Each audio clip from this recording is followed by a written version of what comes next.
मेरी शादी जिस लड़की से तय हुई थी, जब मैं उसे चुपके से मिलने गया तो उसके साथ उसकी बहन आई थी। मुझे अपनी होने वाली बीवी की जगह उसकी बहन बहुत पसंद आई और उसे देखते ही मैं अपना दिल उसे दे बैठा।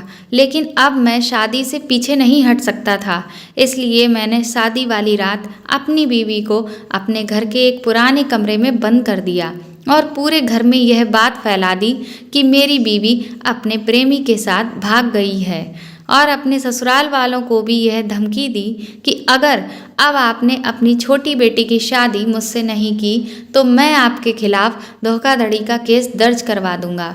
मैं जो चाहता था वही हुआ। मेरी शादी मेरी साली से हो गई।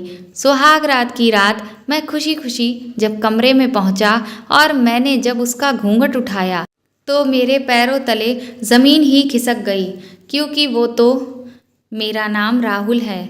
मेरी अब नौकरी लग चुकी थी, इसलिए मेरे घर वाले अब मेरी शादी के लिए बहुत जल्दबाजी करने लगे और बहुत जल्द उन्होंने मेरी शादी अपने जानने वालों के द्वारा बताए गए एक बहुत अच्छे घर में तय कर दी। लेकिन क्योंकि मेरी नौकरी दूसरे शहर में थी और मुझे जल्द ही वापस नौकरी पर जाना था, इसलिए मेरी माँ ने ससुराल वालों से कहा कि यह शादी जल्दी ही करनी होगी। मेरी होने वाली पत्नी का नाम प्रिया था। प्रिया के घर वाले भी इस बात के लिए तैयार हो गए। दोनों घरों में शादी की तैयारियां जोर जोर से शुरू हो गईं, लेकिन मेरे घर में कुछ ऐसा रिवाज था कि शादी से पहले लड़का लड़की को नहीं देखा करता था। इस चक्कर में मुझे प्रिया की तस्वीर तक नहीं दिखाई गई थी। मेरे घर वाले इन सब बातों में विश्वास करते थे, लेकिन मुझे ऐसी बेतुकी बातें समझ नहीं आती थीं। जैसे जैसे शादी के दिन करीब आ रहे थे, प्रिया को देखने की मेरी बेचैनी बढ़ती जा रही थी। इसलिए मेरे दिमाग में यह विचार आया कि अगर मुझे कैसे भी प्रिया का मोबाइल नंबर मिल जाए तो काम बन जाएगा। लेकिन अब दिक्कत यह थी कि प्रिया का नंबर आखिर मुझे हासिल कैसे होगा। तभी मैंने माँ को यह कहते सुना कि वह प्रिया के लिए जो सोने की चूड़ियाँ और अंगूठियाँ बनवाने वाली हैं, उसके लिए उन्हें उसके हाथ का साइज चाहिए होगा। लेकिन अब दिक्कत यह थी कि घर में शादी जल्दी होने की वजह से काम बहुत था, तो माँ के पास तो सांस लेने की भी फुर्सत नहीं थी। इसीलिए आखिर साइज मिलेगा कैसे। मेरी छोटी बहन अनन्या ने कहा कि आप क्यों परेशान हो रही हो माँ, मैं हूँ ना, मैं भाभी के घर जाकर उनका साइज़ ले आऊँगी। अनन्या की बात सुनकर तो मेरा दिल गार्डन गार्डन हो गया, क्योंकि अगर मैं माँ से प्रिया का नंबर लाने को कहता तो वह हरगिज़ नहीं लाती। लेकिन अनन्या से मैं प्रिया का नंबर लाने के लिए कह सकता था। लेकिन जैसा कि दुनिया जानती है कि कोई भी भाई बहन बिना नखरे दिखाए आपका कोई छोटे से छोटा काम भी नहीं कर सकता, मुझे भी अपनी बहन से ना जाने कितनी मिन्नतें करनी पड़ी और उसे 5,000 रुपये की रिश्वत के साथ ढेर सारी चॉकलेट्स भी देनी पड़ी। साथ ही यह वादा भी करना पड़ा कि जब भी मम्मी पापा उसे डांटेंगे तो मैं उसे उनकी डांट से बचाऊंगा। मेरा इतना सब किया हुआ त्याग काम आया और मेरी बहन अनन्या प्रिया का नंबर ले आई। प्रिया का नंबर पाते ही मुझे ऐसा लगा कि जैसे मुझे कोई खजाना मिल गया हो। लेकिन अनन्या ने बताया कि यह नंबर प्रिया भी इस्तेमाल करती है और उसकी बहन ऋचा भी। मैंने नंबर फ़ोन में सेव कर लिया और सही मौके का इंतज़ार करने लगा। शादी की तैयारी की वजह से इतना ज़्यादा कामकाज होता था कि 2 घड़ी की फुर्सत ही नहीं मिल पा रही थी और मैं प्रिया से इत्मीनान से बात करना चाहता था।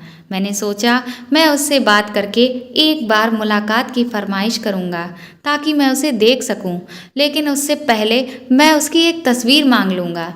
लेकिन मुझे ज़रा भी वक्त नहीं मिला और शादी को अब सिर्फ 2 दिन ही बचे थे। फिर मैंने सोचा कि मैं छत पर जाकर रात में उसे फ़ोन मिला लूँ, तो मैं एक रात छत पर चला गया। मैंने जैसे ही उसे कॉल लगाई, मेरा दिल ज़ोर ज़ोर से धड़कने लगा। थोड़ी देर में कॉल उठी और उधर से हेलो की आवाज़ आई। मैंने कहा, मैं राहुल बात कर रहा हूँ। इससे पहले कि मैं यह पूछ पाता कि आप प्रिया बात कर रही हैं या ऋचा, मेरी बड़ी बहन छत पर आ गई और बोली कि नीचे जनरेटर वाला आया है तुमसे बात करने के लिए, जाओ अभी जाओ। मैं बहुत बुरी तरह से झुंझला उठा, लेकिन मैं कुछ कर भी नहीं सकता था। मैंने तुरंत ही कॉल काट दी। अगले दिन मैंने सोचा कि मैं प्रिया को मैसेज करके उससे उसकी एक तस्वीर मांग लेता हूँ। मैंने उसे मैसेज करके तस्वीर भेजने के लिए कहा। उसे मैसेज भेजने के बाद मुझे अपने शरीर में एक अजीब सी हलचल महसूस होने लगी। मैं सारे काम काज भी करता जा रहा था, लेकिन बीच बीच में बार बार यह चेक भी कर रहा था कि कहीं प्रिया ने तस्वीर तो नहीं भेज दी। फिर करीब 3 घंटे के बाद उसका मैसेज आया। उसका मैसेज फ्लैश होते ही मेरा दिल ज़ोर ज़ोर से धड़कने लगा। मैंने उसका मैसेज खोला तो उसने कहा कि माँ जी ने मुझे सख्त हिदायत दी है कि अगर आपको मेरा नंबर कहीं से भी मिल जाए तो भी मैं आपको तस्वीर ना भेजूं, और मैं माँ जी की बात नहीं टाल सकती। मैं आपके जज्बात समझती हूँ, लेकिन अब शादी में सिर्फ 1 दिन ही बचा है। थोड़ा सा सब्र कर लीजिए, आपके सब्र का फल मीठा होगा। मैंने उसे फिर से मैसेज किया कि तुम माँ की फिक्र मत करो, किसी को भी पता नहीं चलेगा कि तुमने मुझे तस्वीर भेजी है। फिर उसका 2 घंटे बाद मैसेज आया कि नहीं, मैं ऐसा बिल्कुल भी नहीं करूँगी। अगर गलती से भी किसी को पता चल गया तो मेरी खैर नहीं, और मेरी आपसे रिक्वेस्ट है कि आप मुझे यह बात बार बार ना करें। मैं नहीं चाहती कि मेरी इमेज मेरे ससुराल में जाने से पहले ही खराब हो जाए। मैं अपना मन मसोस के रह गया। कितनी मिन्नतों के बाद मुझे प्रिया का नंबर मिला था और मैं कितना खुश हो रहा था कि अब तो मुझे उसका चेहरा देखने को मिल ही जाएगा, लेकिन ऐसा नहीं हुआ। खैर, मैंने अपने दिल को समझाया और सोचा कि अब बस 1 दिन की बात और है। शादी से 1 रात पहले मैंने अपने कमरे की बहुत खूबसूरत सजावट की। सजावट करते करते मेरे दिल में अजीब से अरमान पैदा होने लगे थे। ऐसी फीलिंग मुझे पहली बार महसूस हो रही थी। फिर फाइनली वह दिन आ गया जिसका मुझे इंतज़ार था। शाम को माँ ने मुझसे आकर कहा कि जल्दी से जाकर यह कुछ बाजार के काम निपटा दो, क्योंकि थोड़ी देर में शाम हो जाएगी और फिर हमें बारात लेकर भी जाना है। मैं अपने एक दोस्त को लेकर बाजार की तरफ निकल गया। हम रास्ते में ही थे, तभी अचानक मेरे दोस्त ने मुझसे पूछा, और भाभी को मुंह दिखाई में क्या तोहफा देने वाले हो? उसकी यह बात सुनकर मैं तो सोच में पड़ गया, क्योंकि इस बारे में तो मैंने कुछ सोचा ही नहीं था और ना ही मुझे इस बात का अंदाज़ा था कि प्रिया को क्या पसंद है। तो मैंने अपने दोस्त से कहा कि मैंने तो अभी तक कुछ लिया ही नहीं है और मुझे उसकी पसंद के बारे में भी नहीं पता है। मेरा दोस्त बोला, तो इसमें कौन सी बहुत बड़ी बात है? भाभी को अभी कॉल लगा और उनसे उनकी पसंद नापसंद के बारे में पता कर ले। मुझे अपने दोस्त की बात बिल्कुल सही लगी। मैंने सोचा इसी बहाने से मैं प्रिया से बात भी कर लूँगा। सड़क के किनारे पर खड़े होकर मैंने प्रिया का नंबर मिलाया। मेरा दिल फिर से धड़कने लगा। मैं सोचने लगा कि पता नहीं कौन फ़ोन उठाएगी, प्रिया या फिर उसकी बहन ऋचा। मैंने इधर जैसे ही कॉल मिलाया वैसे ही मुझे अपने करीब से फ़ोन बजने की आवाज़ सुनाई देने लगी। मैंने पलट कर देखा तो पास ही एक पार्लर के बाहर 2 लड़कियां खड़े होकर बातें कर रही थीं और उनमें से ही एक के हाथ में फ़ोन की घंटी बज रही थी। वैसे तो मैं इसे संयोग ही समझता, लेकिन जब मैंने देखा कि वह 2 लड़कियां हैं तो मैं ध्यान से उन लड़कियों की तरफ देखने लगा, यह सोचकर कि कहीं इन्हीं में से कोई मेरी प्रिया तो नहीं। जब उनमें से एक लड़की ने फ़ोन रिसीव किया और जैसे ही उसने हेलो कहा, मैं हैरान रह गया, क्योंकि उस लड़की के हेलो की आवाज़ आते ही मेरे फ़ोन से भी हेलो की आवाज़ आने लगी। मैं तुरंत ही वहाँ से पीछे हटकर थोड़ा दुकान की आड़ में खड़ा हो गया और फिर उन लड़कियों को गौर से देखते हुए ही फ़ोन पर मैंने भी हेलो कहा। उन दोनों लड़कियों ने मुझे नहीं देख पाया था और जिस लड़की ने फ़ोन उठाया वह बहुत ही खूबसूरत और प्यारी थी। उसे पहली ही नज़र में मैं अपना दिल दे बैठा। मैं भगवान से प्रार्थना करने लगा कि काश यही प्रिया हो। उस लड़की ने फिर से हेलो कहा तो मैंने कहा कि मैं राहुल बात कर रहा हूँ। मेरा नाम सुनते ही वह लड़की थोड़ी देर के लिए चुप हो गई और फिर बोली कि मैं ऋचा बोल रही हूँ। ऋचा नाम सुनते ही मेरा दिल उदास हो गया। उसने अपने पास वाली लड़की को इशारों में कोई बात कही। मैं समझ गया कि अगर यह ऋचा है तो इसके पास वाली लड़की प्रिया है। मैंने प्रिया पर अपनी गहरी नज़र डाली तो मेरा दिल बुरी तरह से टूट गया, क्योंकि ऋचा के आगे प्रिया बिल्कुल भी अच्छी नहीं लग रही थी। फिर उन दोनों लड़कियों ने आपस में इशारे से कुछ बातें की। प्रिया ने इनकार के इशारे से सर हिला दिया। उसके बाद ऋचा बोली कि प्रिया इस वक्त आपसे बात नहीं कर सकती है। शाम को आप दोनों की शादी है और उसे बहुत शर्म महसूस हो रही है। अगर आपको कोई ज़रूरी बात बतानी है तो मुझे बता दीजिए।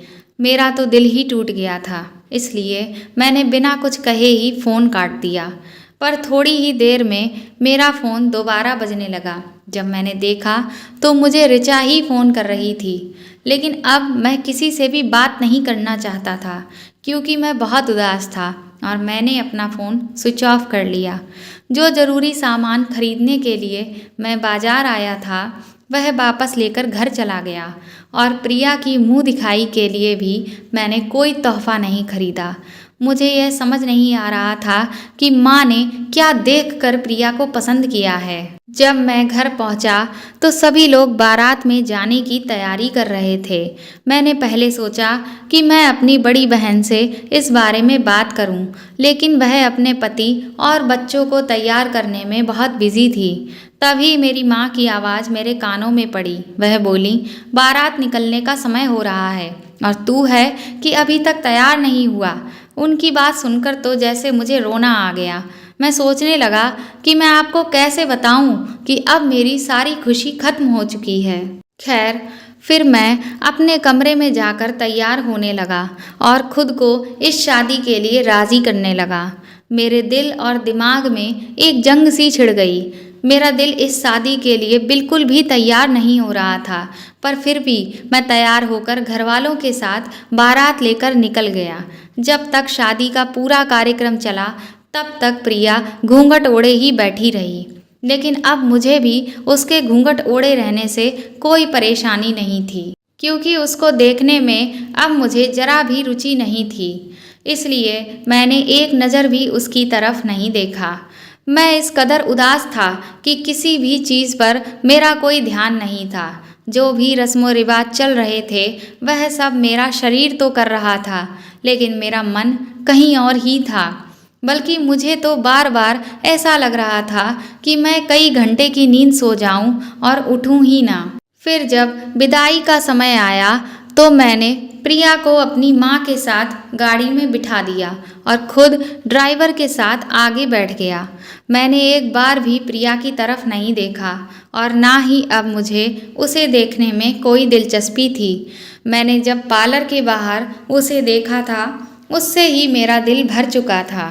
मैं दिल ही दिल में रो रहा था और बार बार अपनी माँ को गुनाहगार सोच रहा था कि माँ ने न जाने क्यों ऋचा की जगह प्रिया को चुना। शायद इसकी एक वजह यह थी कि प्रिया और ऋचा सगी बहनें नहीं थीं, बल्कि ऋचा प्रिया की बुआ की बेटी थी, और बुआ के ना रहने के बाद जब उसके फूफा ने दूसरी शादी की तो प्रिया के पिताजी ऋचा को अपने घर ले आए। इसीलिए शायद जब शादी की बारी आई तो उन्होंने ऋचा की बजाय पहले अपनी बेटी प्रिया के बारे में बात की। अब बात जो कुछ भी थी, लेकिन मुझे ऐसा महसूस हो रहा था कि मैंने अपने घर वालों की बात मानकर बहुत बड़ा गलत फैसला ले लिया है और अब मुझे पूरी ज़िंदगी अपने इस फैसले पर पछताना पड़ेगा। लेकिन मुझे बहुत गुस्सा आ रहा था कि अपने घर वालों की करनी की सज़ा मैं क्यों भुगतूं। तभी मेरे दिमाग में एक विचार आया। मैंने देखा तो मेरी बहन किचन में हम दोनों दूल्हा दुल्हन के लिए दूध का गिलास तैयार कर रही थी। मैंने तुरंत ही दबे पांव उसमें से एक गिलास में बेहोशी की दवा मिला दी और अपनी छोटी बहन को बुलाकर वह गिलास पकड़ा दिया और कहा कि जाओ अपनी भाभी को यह दूध पिला दो। मैं थोड़ी देर में अपने दोस्तों से मिलकर आता हूँ। मेरी छोटी बहन बहुत भोली वाली थी। उसने तुरंत ही मेरी बात मान ली और खुशी खुशी वह गिलास अपनी भाभी के लिए लेकर कमरे में चली गई। मैं दोस्तों से मिलने की जगह घर में ही छुप गया और इंतज़ार करने लगा। फिर जब मैंने यह देखा कि घर के सभी लोग अपने अपने कमरों में सोने के लिए चले गए हैं, तो मैं भी अपने कमरे में चुपके से दाखिल हो गया। मेरी तरकीब काम कर गई। जब मैं कमरे में घुसा तो मेरी बीवी बेहोश पड़ी हुई थी। मेरे पास वक्त बहुत कम था। मेरे घर के सबसे आखिरी छोर पर एक बहुत पुराना कमरा था, जिसमें घर का पुराना कबाड़ भरा हुआ था और उस कमरे में हमेशा अंधेरा ही रहता था। इस वजह से वहाँ घर का कोई सदस्य नहीं जाता था और क्योंकि वहाँ कबाड़ था, इस वजह से किसी को कोई काम भी नहीं पड़ता था। सालों पहले कभी वह कमरा खोला गया था। मैंने अपने कमरे से निकलकर एक बार फिर चारों तरफ जायजा लिया कि कहीं कोई जाग तो नहीं रहा है, पर बाहर कोई नहीं था। मैंने तुरंत ही अपनी बीवी को गोद में उठाया और उस दरवाजे की तरफ चल पड़ा। वहाँ पहुँचते ही मैंने उस कमरे का दरवाज़ा खोला और अपनी बीवी को वहीं पटकाया और उसके मुंह पर एक कपड़ा भी जोर से बांध दिया। वैसे तो उसके चीखने चिल्लाने से शायद ही है जो किसी को पता चलता, क्योंकि यह कमरा बाकी कमरों से बहुत दूर था, लेकिन फिर भी मैं कोई रिस्क नहीं ले सकता था।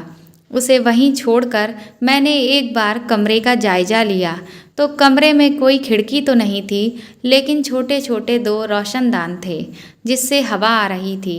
तो मैंने सोचा कि इससे यह मरेगी तो नहीं। जब मेरी ख्वाहिश पूरी हो जाएगी तो मैं खुद ही इसे आज़ाद कर दूंगा। उसके बाद फ़ौरन ही मैं उसे वहाँ छोड़कर बाहर निकल आया। मुझे यह डर था कि कहीं अगर किसी ने मुझे देखा होगा तो वह मेरे पीछे पीछे इस कमरे तक ना आ जाए। उस कमरे का दरवाज़ा ठीक से बंद करके मैं चुपके से बाहर निकल आया। फिर मैंने मेन गेट का दरवाज़ा अंदर से लॉक किया और उसके पास वाली खिड़की से कूदकर बाहर निकल आया और बहुत ही धीरे से मैंने उस खिड़की को भी अच्छे से चिपकाकर बंद कर दिया। फिर मैं घंटी बजाने लगा और मेरी उम्मीद के मुताबिक दरवाज़ा खोलने के लिए मेरी माँ आई। मुझे बाहर खड़ा देखते ही माँ गुस्सा होने लगी। बोली, नई नवेली दुल्हन को अकेला छोड़कर तू कहाँ चला गया था? क्या एक दिन के लिए भी अपने दोस्तों को मिलने से मना नहीं कर सकता था? मैंने बहुत प्यार से माँ को गले लगा लिया और बोला कि अरे दोस्तों ने बुलाया था, नई नवेली दुल्हन को घर में आए अभी कुछ घंटे ही हुए हैं और इतना प्यार उमड़ रहा है उसके लिए।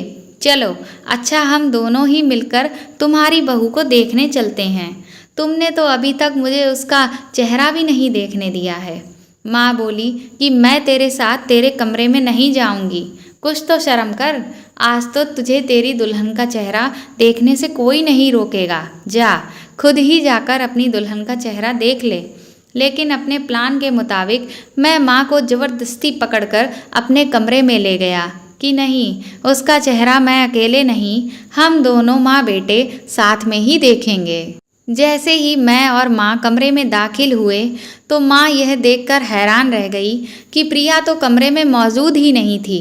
हम दोनों ने तुरंत ही पूरा घर छान मारा, लेकिन प्रिया हमें कहीं नहीं मिली।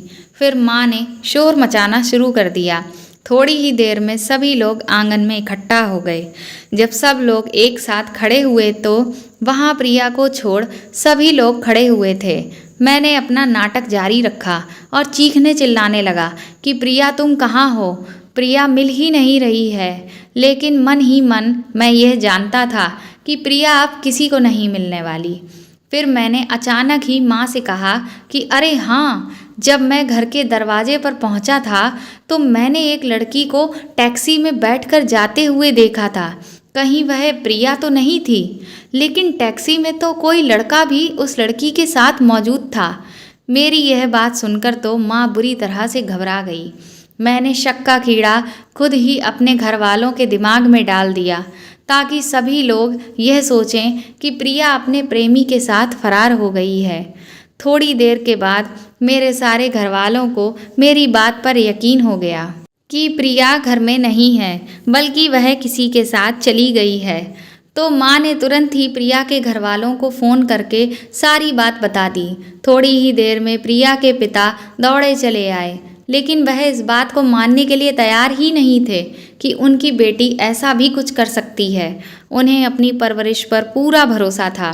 मैंने प्रिया के पापा से कहा कि मैंने उसे खुद अपने प्रेमी के साथ जाते हुए देखा है और फिर मैं उनके साथ बदतमीजी पर उतर आया।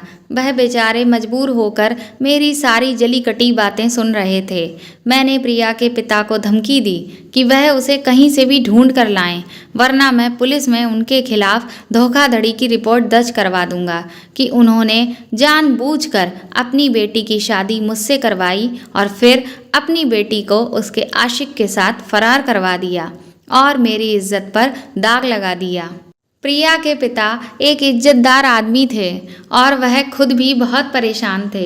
वह मुझे समझाने लगे कि बेटा, दाग तुम्हारी इज्जत पर नहीं बल्कि मेरी इज्जत पर लग गया है। हमारी कितनी बदनामी होगी यह मैं ही जानता हूँ। मैं यह कभी सोच भी नहीं सकता था कि मेरी बेटी ऐसा भी कुछ कर सकती है। मैंने गुस्से में उनसे कहा कि एक दिन के बाद ही मेरी शादी का रिसेप्शन है। मेरे सारे दोस्त और रिश्तेदार जब उसमें शामिल होंगे तो मैं वहाँ लोगों को क्या मुंह दिखाऊंगा। सभी लोग मेरा बहुत मजाक उड़ाएंगे, न जाने कैसी कैसी मेरे बारे में बातें करेंगे। हो सकता है उनमें से कोई मेरे अंदर ही कोई खोट निकाल दे और कहे कि शायद मुझ में कोई कमी है।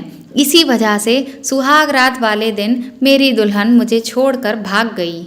आपकी बेटी ने तो मुझे कहीं का नहीं छोड़ा, लेकिन अब इस मुसीबत से मुझे आपको ही बाहर निकालना होगा।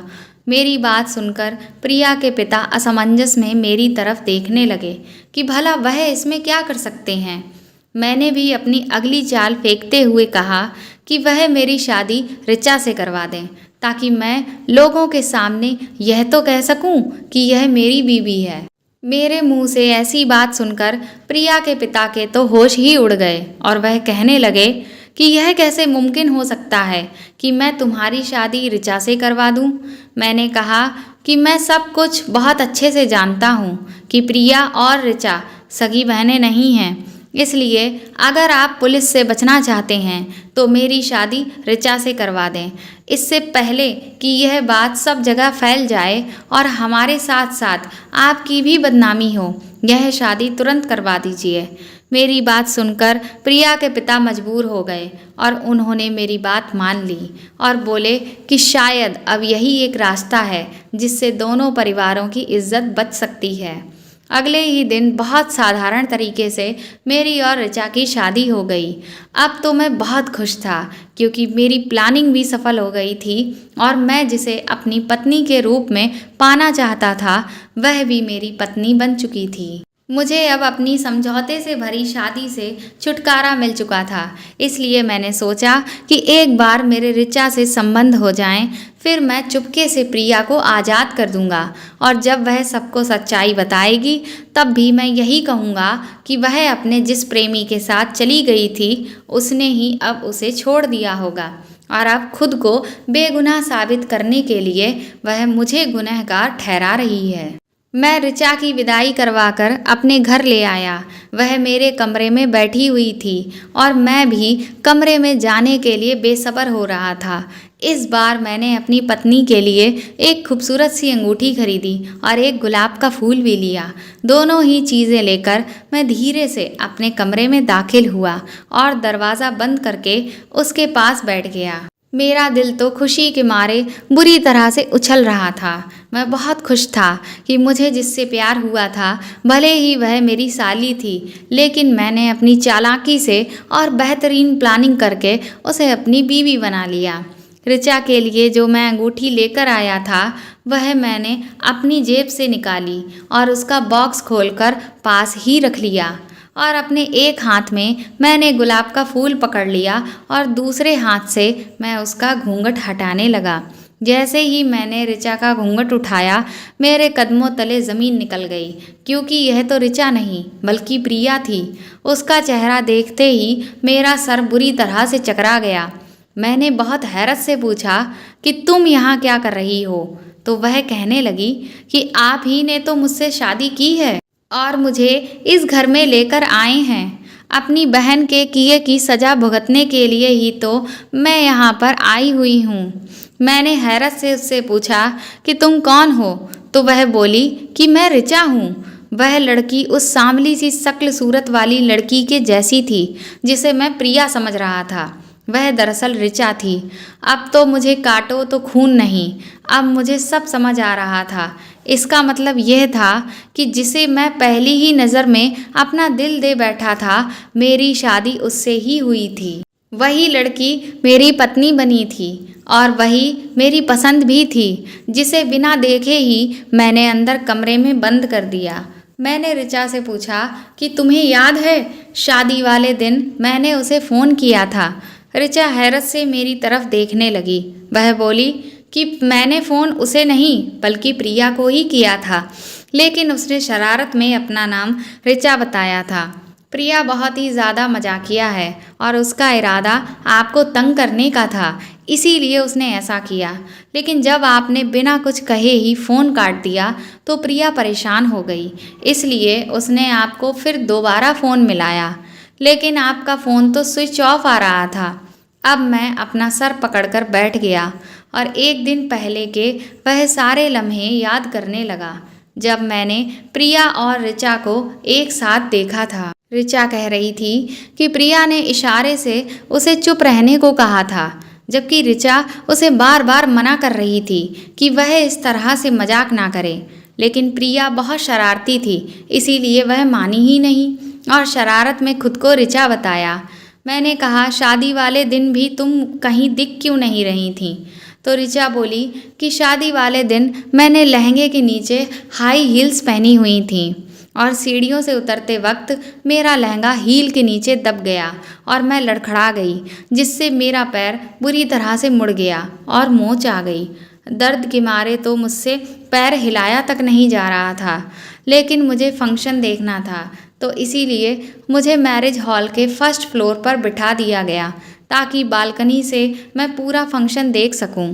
मुझे तो ऐसा लग रहा था कि जैसे किसी ने मेरे सर पर कई बाल्टी ठंडा पानी उड़ेल दिया हो। वह लड़की जिसके लिए मैं इतना तड़प रहा था, उसे खुद ही मैं अपने हाथों से इतने गंदे कमरे में बंद कराया। अपनी गलती का एहसास होते ही मैं तुरंत भागकर उस कमरे की तरफ गया। ऋचा मुझे आवाज़ देती हुई मेरे पीछे पीछे दौड़ी, लेकिन उस वक्त मुझे प्रिया के अलावा और कुछ भी सूझ नहीं रहा था। जब मैं कमरे में दाखिल हुआ तो मैंने देखा कि वह अभी भी बेहोश पड़ी हुई थी और उसका चेहरा भी घूंघट में छुपा हुआ था। मैंने जैसे ही उसका घूंघट उठाया तो उसका चांद सा चमकता हुआ खूबसूरत चेहरा मेरी आंखों के सामने खिल उठा। मैंने तुरंत ही उसे अपनी बाहों में समेट लिया और फिर उसे अपनी गोद में उठाकर अपने कमरे में लाकर बेड पर लिटा दिया। फिर मैंने उसके मुंह पर बंधी हुई पट्टी खोली और उसके मुंह पर पानी के छींटे मारे। कुछ देर की कोशिश के बाद प्रिया को होश आ गया। वह गुमसुम सी मुझे देखने लगी और मेरे पीछे खड़ी ऋचा हक्की बक्की सी यह सब देख रही थी कि आखिर यह सब हो क्या रहा है। मैंने बेड पर पीछे तकिया लगाकर प्रिया को उस पर टेक लगाकर आराम से बिठाया और फिर किचन में जाकर उसके लिए कुछ खाने को लेकर आया। फिर थोड़ा बहुत खाने के बाद जब मुझे उसके शरीर में कुछ जान महसूस हुई, तब मेरे दिल को थोड़ा सुकून हुआ। फिर मैंने प्रिया और ऋचा को अपने पास बिठाकर सारी सच्चाई बता दी। मेरी पूरी बात सुनकर दोनों बहनों की हालत खराब हो गई। वह दोनों ही मुझे नफ़रत भरी नज़रों से देखने लगीं। तो मैंने प्रिया से कहा कि अगर मैं गुनाहगार हूँ तो इस गुनाह में थोड़ा तुम्हारा भी कसूर है, क्योंकि तुम्हारे एक झूठ ने हम तीनों की ज़िंदगी में यह भूचाल ला दिया। अगर तुम मेरे साथ उस दिन ऐसा मजाक ना करती तो आज यह जो सिचुएशन बनी है यह ना होती। प्रिया बोली कि वह मुझे सच्चाई बताना चाहती थी, लेकिन मैंने ही उसकी कोई बात ना सुनी और फ़ोन स्विच ऑफ कर लिया। प्रिया को मेरी यह बात बिल्कुल बर्दाश्त नहीं हुई कि मैंने उसके चरित्र पर ऐसा घिनौना इल्ज़ाम लगाया, पर मैंने प्रिया को अपने प्यार का यकीन दिलाया और ऋचा से भी हाथ जोड़कर माफ़ी मांगी। कुछ ही देर बाद यह बात मेरे सारे घर वालों को पता चल गई थी। मेरी माँ ने मुझे बहुत कुछ सुनाया और प्रिया के पिता को फ़ोन करके घर बुला लिया। वह बेचारे एक बार फिर परेशानी के आलम में दौड़े चले आए और सारा सच जानने के बाद उन्होंने ये फैसला किया कि वह अपनी दोनों बेटियों को अब मेरे साथ नहीं रहने देंगे। मैं उनके पैरों पर गिर पड़ा और मैंने उनसे माफ़ी मांगते हुए कहा कि प्रिया के प्यार में मैंने एक बहुत बड़ा गलत कदम उठा लिया था, लेकिन मैं अपने किए पर बहुत शर्मिंदा हूँ और अब मुझे अपनी गलती की सज़ा भी मिल गई है। मैं प्रिया के बिना अपनी ज़िंदगी नहीं गुजार सकता था, लेकिन अब मैं ऋचा को भी नहीं छोड़ना चाहता था, क्योंकि इस सब में उस बेचारी का कोई कसूर नहीं था। प्रिया और ऋचा दोनों ही बचपन से एक साथ पली बड़ी थीं। जब मैंने उन दोनों को खूब समझाया कि मैं उन दोनों को बराबरी का दर्जा दूंगा और उन दोनों से ही बराबर का प्यार करूंगा, तब जाकर दोनों ने यह फैसला किया कि वह दोनों अपनी खुशी से मेरे साथ ज़िंदगी गुजारना चाहती हैं। मैंने उन दोनों से वादा किया कि मैं उन दोनों के साथ इंसाफ करूंगा और कभी भी दोनों को कोई तकलीफ नहीं पहुंचने दूंगा। मुझसे जो गलती हुई थी उसकी माफ़ी तो नहीं थी, लेकिन फिर भी सभी लोगों ने मुझे माफ़ कर दिया और मुझे अपनी ज़िंदगी में आगे बढ़ने का मौका भी दिया। जल्दबाजी में किए गए फैसले इंसान को कितनी बड़ी मुसीबत में डाल देते हैं। अपनी पत्नी को उस कमरे में बंद करने से पहले अगर मैं उसका चेहरा देख लेता तो शायद इतना सब कुछ ना होता और इतनी जिंदगियां भी बर्बाद ना होती, लेकिन मेरी जरा सी जल्दबाजी ने इतना बड़ा नुकसान कर दिया। दोस्तों, आपको यह कहानी पसंद आई हो तो कमेंट करके ज़रूर बताएं और इस कहानी को ज़्यादा से ज़्यादा शेयर करिए और लाइक करिए, और अगर चैनल पर नए हैं तो सब्सक्राइब करिए और बेल आइकन भी दबा दीजिए। Thank you.